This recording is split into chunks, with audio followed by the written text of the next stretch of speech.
nations and the saints sing praise.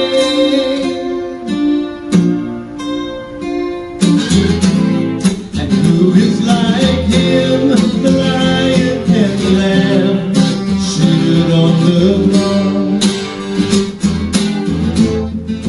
Mountains bow down, every ocean roars to the Lord of hosts. Praise Adonai, from the rising of the sun to the end of every day. Yeah, praise Adonai. All the nations of the earth, all the angels and the saints sing praise.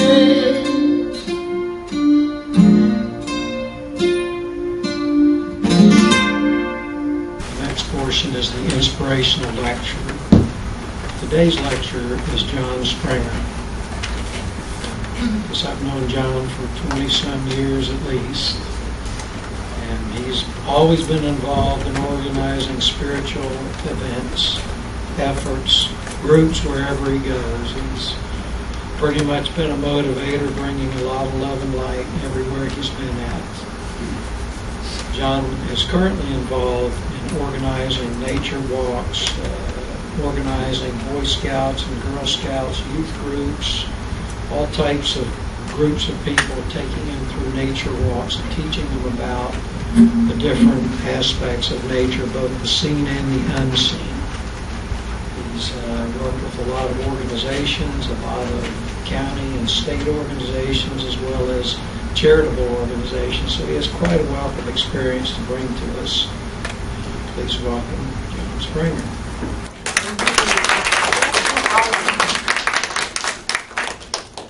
I'm going to be, this is my icon, this top hat, by the way. This is how people recognize me when I go to festivals and events. And I have to share quickly, I didn't put the rabbit in the hat this time. Usually I do. But in the summertime, the rabbit gets very hot and cooks my head. But I'll tell you, somebody asked me recently, how did the top hat come about? And this was many, many years ago, and Heathrow had a festival. It was an art festival, and I was just delivering some papers to a friend of mine that was had a booth there. And she goes, well, how will I know you? Well, that's a good question. Well, I have a top hat, and I had a top hat that was gifted to me when I was directing an angel conference up in Gainesville. It was a 3-day conference, and they gave me the top hat because I was the master of ceremonies and running the show.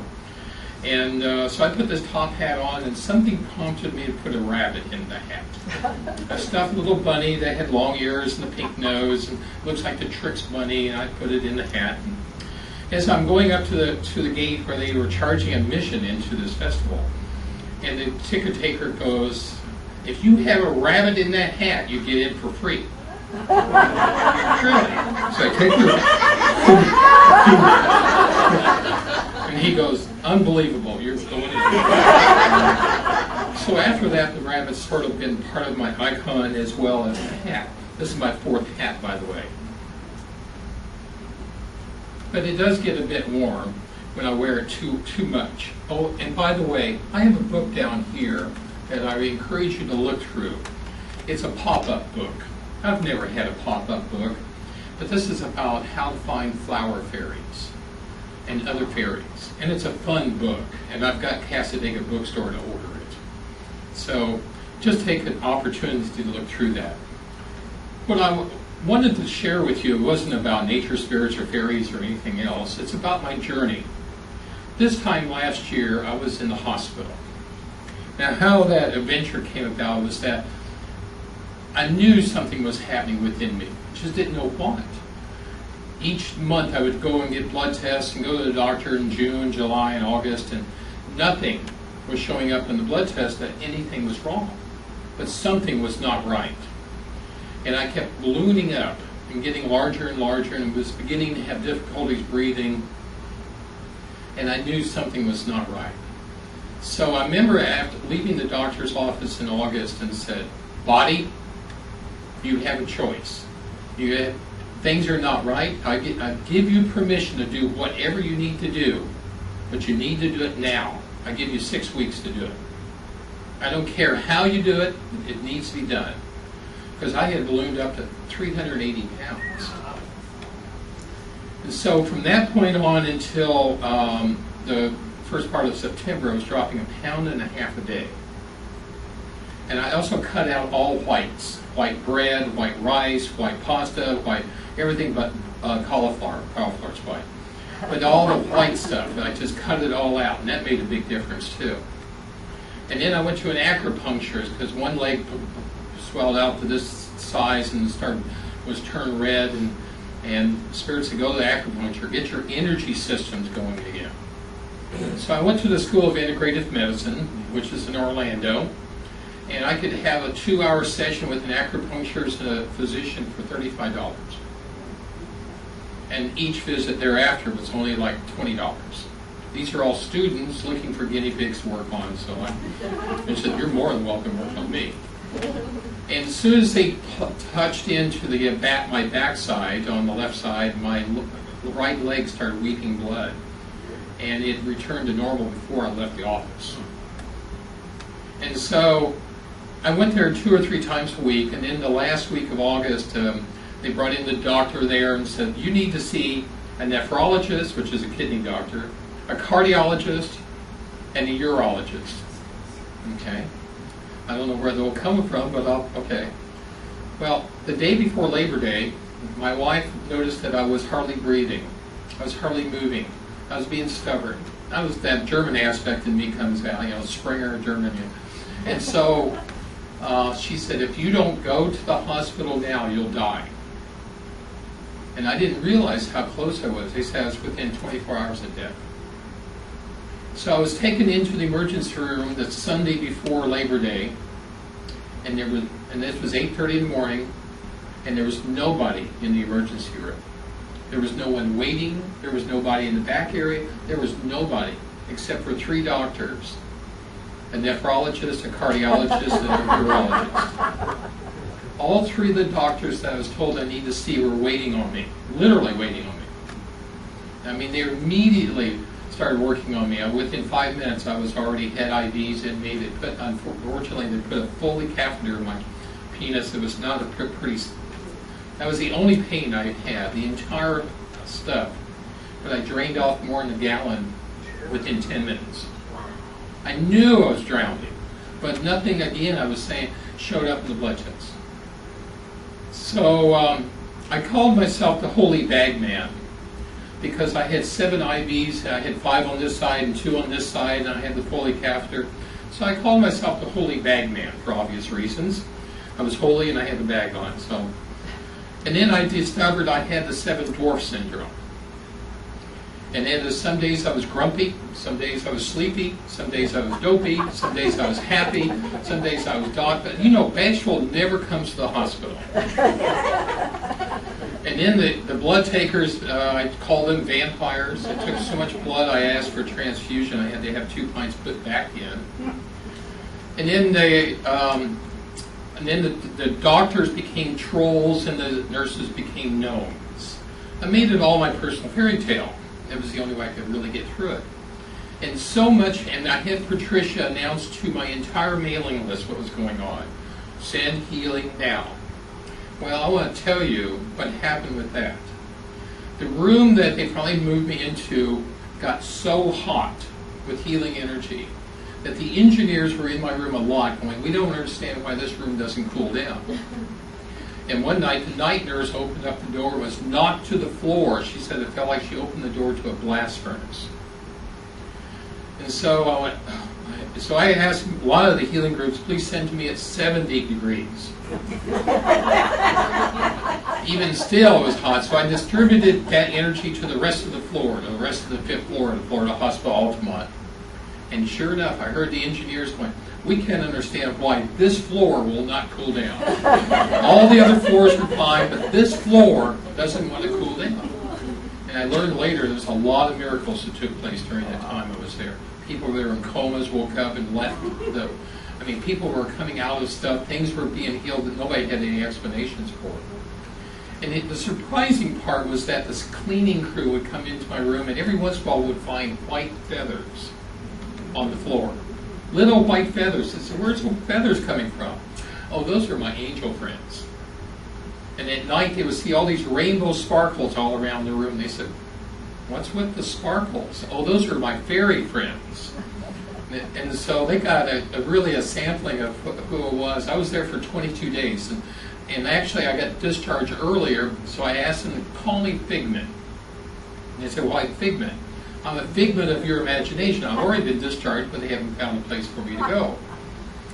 And so I was taken to a place called Sunbelt Rehabilitation Center. Now, ironically, 6 months previous, I found this place that's very well hidden behind Florida Hospital Altamont. And I drove around it going, God, it has some great trees here. It'd be a really nice place to be if I ever was in that situation 6 months before.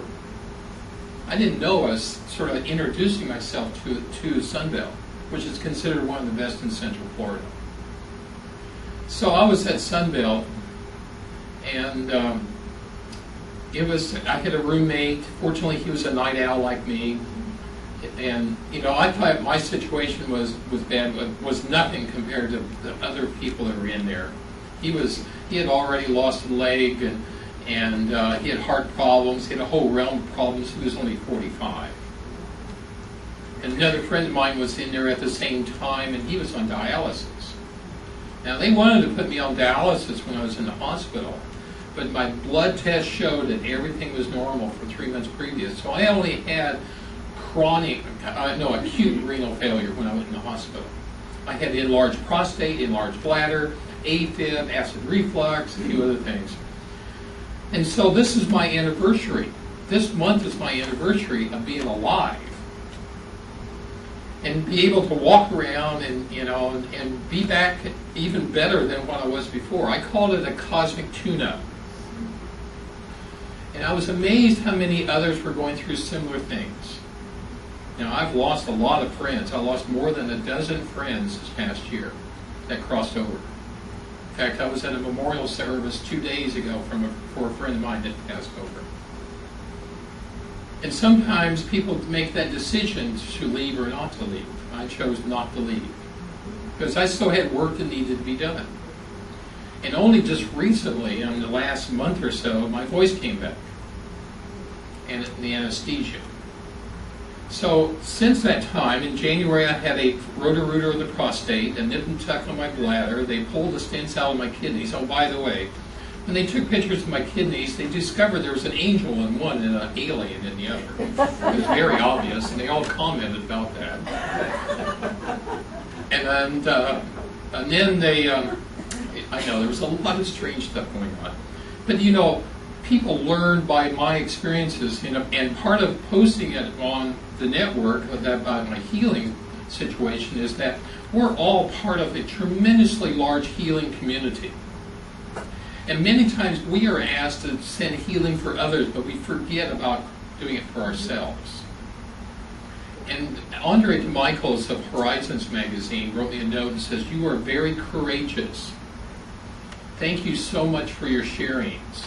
You're bringing people out and not to be afraid to share what's happening in their lives."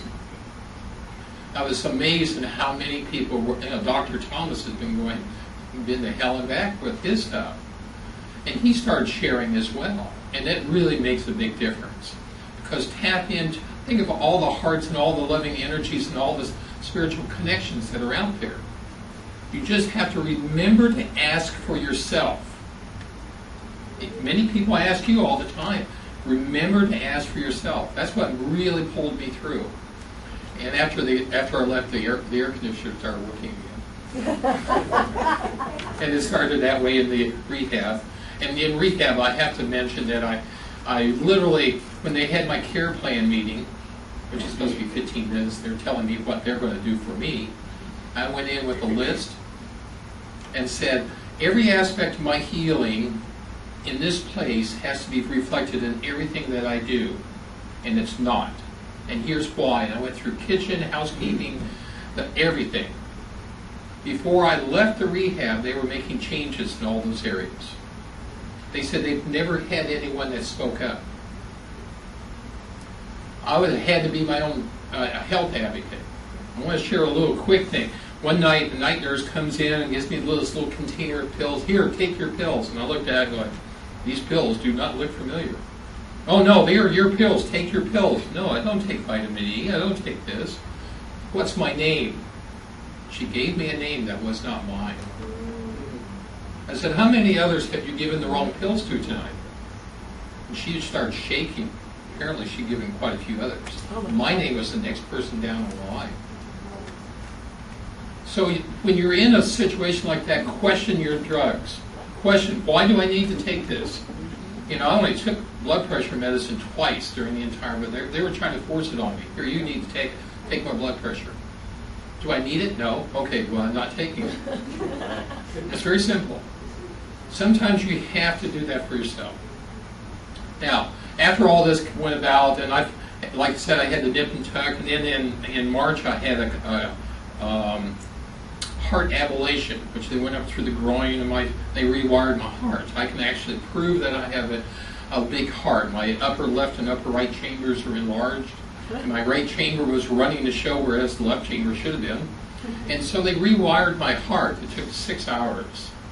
And I knew, they pulled me into this operating room and it says, launch pad. And I went, oh, this is going to be fun. And then I look up and there's this huge panel twice the size of this and it's of trees. Oh, I really will like this. And I was gone quickly. And people said I visited them. All over the U.S. I heard that I went visiting. I sat down with people in their rooms and their bedrooms and everything else. I had witnesses in at least a dozen places. I went traveling. And the wild part is people saw and talked to me and give me and said I gave them etheric hugs during this process. Consciously, I don't remember any of that. Subconsciously, I know I did that. So it's kind of interesting, and people that were really sending, I was really connecting to. Sometimes I was like a spark of light going through. So then in May was my challenging month. I think May was the conclusion of a lot of things. And I ended up, for 2 weeks before May 1st, I got addicted to potatoes. I had a craving for potatoes. Potato logs, potato chips, baked potatoes, for all potatoes, anything potatoes. Well, and then Patricia fixed me a little nut and a dark chocolate snack. And I thought that was really nice, and I really enjoyed that. What I didn't know is that potatoes are higher in potassium than bananas.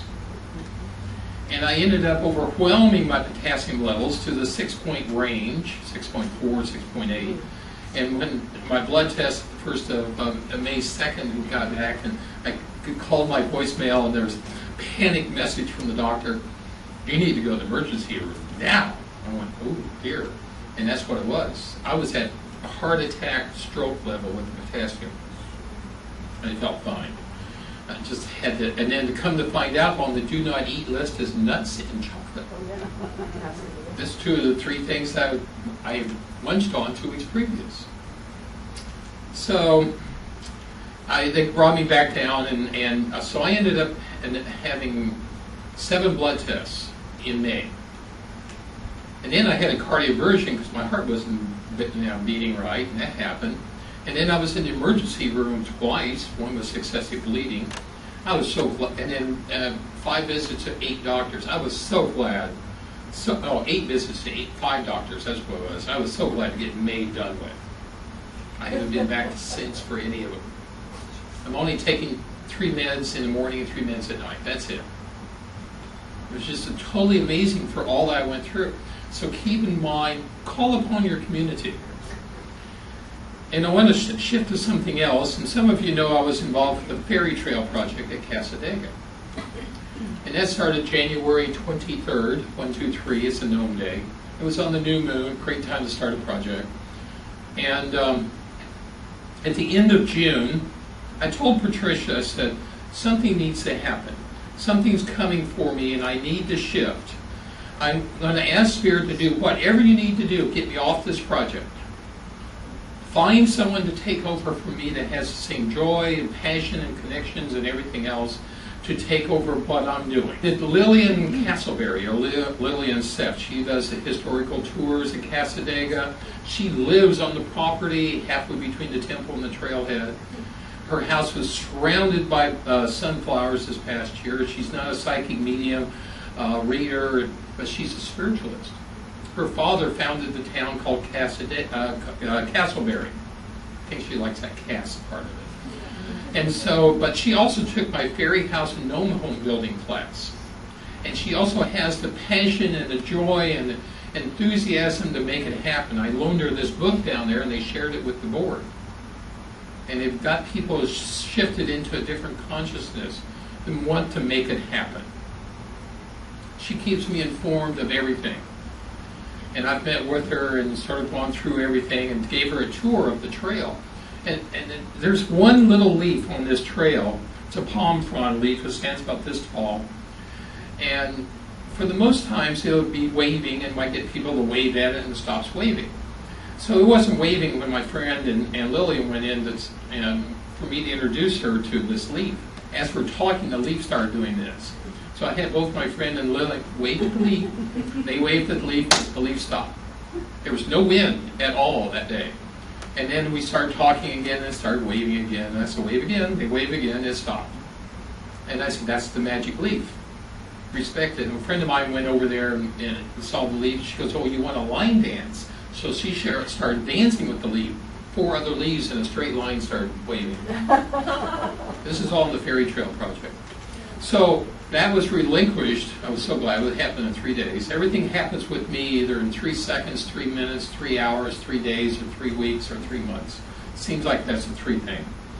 So 3 weeks later, I was contacted again about doing a Fairy and Earth Festival in St. Petersburg. Now, these folks have been trying to get me to do it for 2 years. And I said, yes, it is time. We need to do it now. And so I met with the owners of the property, a Sacred Lands Preservation and Education Center in St. Petersburg, at the last Saturday of July. I had the complete outline done in 10 days. Had already contacted people, stores, events, and it's been fun. I'm having a ball doing it. We've got some amazing people coming in from all around Florida, and I'm recruiting networkers. They have huge networks that they can also share with their networks what's going on. I have a lady coming in from Washington State, is a coppersmith. I have a lady, Niece in Nature, coming in from Maryland for one of our storytellers. Janet Hall's coming in from Maryland to do a program on walking sticks, finding her and creating her walking stick. I have some, amazing readers and musicians and just a mix of things. And I was looking through the schedule and I went, I need a minstrel. I need someone or a magician or a puppeteer. And I just let it go. 3 days later, there's that 3 again.